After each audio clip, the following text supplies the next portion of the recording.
আপনি মাত্র 40,000 ছাত্রছাত্রীকে বৃত্তির আওতায় নিয়ে আসে বাকি ছাত্রছাত্রীগুলোকে কীভাবে আপনি সেই বাইরে নিয়ে চলে গেলেন?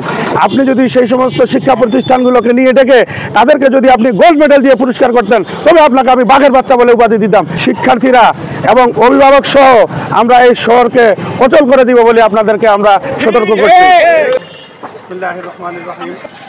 আজ 24 জুলাই আমরা মর্মান্তিক বিমান দুর্ঘটনায় যে ছাত্রছাত্রীরা নিহত হয়েছে, সর্বপ্রথম তাদের আত্মার মাগফিরাত কামনা করে আমি আমার বক্তৃতা শুরু করছি। সরকারি প্রাথমিক বিদ্যালয়ের সাংবাদিক বন্ধুরা আপনারা জানেন, সরকারি প্রাথমিক বিদ্যালয়ের যে বৃত্তি পরীক্ষা সেটা 2012 থেকে 2022 পর্যন্ত বাংলাদেশের যতগুলো কিন্ডারগার্টেন রয়েছে এই কিন্ডারগার্টেনগুলো নিজ নিজ নামে পরীক্ষা দিয়ে থাকে।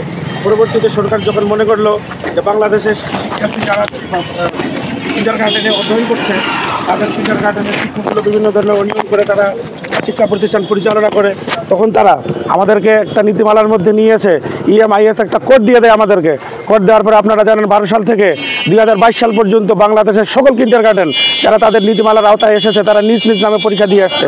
তারপরে করোনার কারণে যখন আমাদের পঞ্চম শ্রেণীর পরীক্ষাগুলো স্থগিত হয়ে যায়, পরবর্তীতে 22 সালে আবারও সরকার শুধুমাত্র প্রাথমিক শিক্ষা সমাপনী পরীক্ষাকে বাতিল করে শুধুমাত্র তারা এই 10% কিংবা 20% হারে তারা প্রাথমিক বৃত্তি পরীক্ষাটা নেওয়ার উদ্যোগ গ্রহণ করে। সেখানেও কিন্তু কিন্ডারগার্টেন স্কুলগুলো তারা যাদের EMIS নাম্বার যারা ধারী তারা সেই সমস্ত প্রতিষ্ঠানগুলো নিজ নিজ নামে তারা কিন্তু আবার সেই সময় বৃত্তি পরীক্ষায় অংশগ্রহণ করে। তাহলে যে জিনিসটা চলমান রয়েছে, আমি বর্তমান এই গভর্নমেন্টকে বলতে চাই, আপনি কি জাতীয় গভর্নমেন্ট? আপনার কাছে প্রশ্ন রাখি, একটি চলমান জিনিসকে বৈষম্যের হিসাবটা আমরা পড়ে আসি, চলমান জিনিসকে আপনি একটা লাইন থেকে কিভাবে বিচ্যুত করে আপনি বাংলাদেশের এতগুলো শিক্ষার্থীকে আপনি মাত্র 40,000 ছাত্রছাত্রীকে বৃত্তির আওতায় নিয়ে আসে বাকি ছাত্রছাত্রীগুলোকে কীভাবে আপনি সেই বাইরে নিয়ে চলে গেলেন? এবং আপনার এই যে নীতিমালা, এতগুলো ছাত্রছাত্রী যদি এই প্রাথমিক শিক্ষা সমাপনী থেকে যদি তারা বঞ্চিত হয়, তাহলে এরা বাংলাদেশের সুনাগরিকের সন্তান। যারা আপনারা যদি অন্যান্য দেশের দিকে তাকান, আপনি ইংল্যান্ডের দিকে তাকান, তাহলে দেখবেন যারা কিন্ডারগার্টেনে পড়ে তারা সাধারণ শিক্ষার্থীদের থেকে তারা বেশি সুযোগ সুবিধা বহন করে। আমি আপনাকে একটা কথা মনে করে দিতে চাই, যে সমস্ত শিক্ষার্থীরা কিন্ডারগার্টেনে অধ্যয়ন করছে তারা বাংলাদেশের যে মান শিক্ষার মানটাতে তারা 80% মান আমি মনে করি কিন্ডারগার্টেনের শিক্ষার্থীরা ধরে রেখেছে। আপনি তাদেরকে বাংলাদেশের যে সমস্ত কিন্ডারগার্টেনগুলো ভালো ফলাফল করে, আমি আপনাকে অত্যন্ত শ্রদ্ধার ভরে বলছি, আপনি যদি সেই সমস্ত শিক্ষা প্রতিষ্ঠানগুলোকে নিয়ে ডেকে তাদেরকে যদি আপনি গোল্ড মেডেল দিয়ে পুরস্কার করতেন তবে আপনাকে আমি বাঘের বাচ্চা বলে উপাধি দিতাম।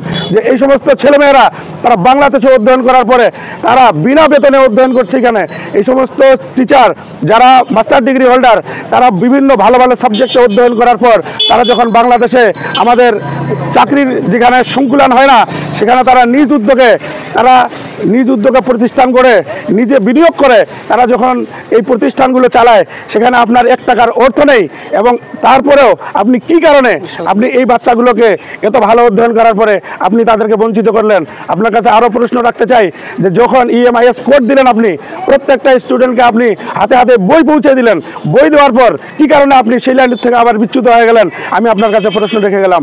আজ আমি আপনাদের সাংবাদিক বন্ধুদের কাছে বলতে চাই, এই মানববন্ধন আমরা শুধু আমাদের আজকের কর্মসূচি শুরু করেছি, যদি এরপরেও শিক্ষা উপদেষ্টা সহ যারা সংশ্লিষ্ট কর্মকর্তা রয়েছেন যদি অনতিবিলম্বে আমাদের এই দাবি আপনারা মেনে না নেন, তাহলে তীব্র থেকে তীব্রতর, কঠিন থেকে কঠিনতম আন্দোলনের বা পদক্ষেপের হুঁশিয়ারি আপনাদেরকে দিয়ে রাখলাম।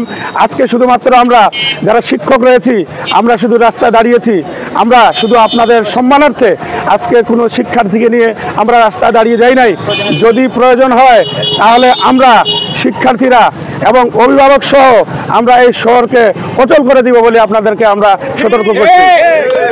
সুতরাং আজকে এই সাংবাদিক বন্ধুদের মাধ্যমে আপনাদেরকে জানাতে চাই, আপনারা যে সিদ্ধান্ত নিয়েছেন, যে গেজেট প্রকাশ করেছেন, অনতিবিলম্বে, মানুষ মাত্রই ভুল হতে পারে, যদি ইচ্ছাকৃত হয় অনিচ্ছায় হয়, আপনারা গেজেটটি পরিবর্তন করে অতি শীঘ্রই আপনাদেরকে পুনরায় গেজেট প্রকাশ করার জন্য বিনীত আহ্বান জানাচ্ছি।